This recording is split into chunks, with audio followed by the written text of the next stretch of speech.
Happy midweek, chikahan mga kapuso! From Manila to Silay City, ang sayang dala ng cast ng prinsesa ng City Jail para sa pagdiriwang ng Kansilay Festival. In-explore nila ang mga heritage house doon at di pinalampas ang delicacies.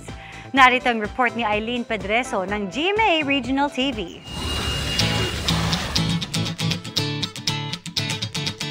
Mula sa makukulay at energetic performances ng mga nakilahok sa street dance and arena competition, hanggang sa pagunita sa kultura at kasaysayan.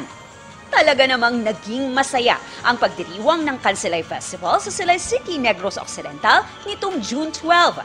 Binisita ng Prinsesa ng City Jail Stars ang makasaysayang lugar. Welcome to Silay City, your heritage destination!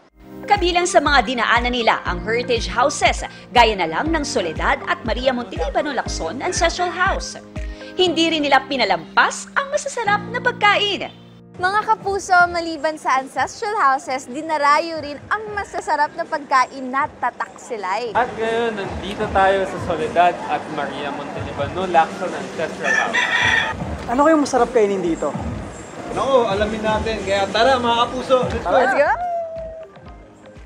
Dito na nila niluto at tinikman ang sikat na empanada. Dito pala makikita ang isang master sila yung pagkain. Guys, naku, medyo challenging yung gagawin natin today dahil ang recipe na susubukan natin ay minana pa nila sa kanilang great-grandmother noong 1925.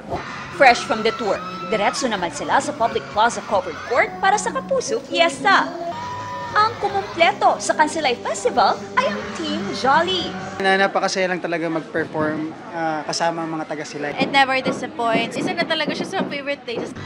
Mula sa GMA Regional TV at GMA Integrated News, Eileen Pedreso, nakatutok 24 oras.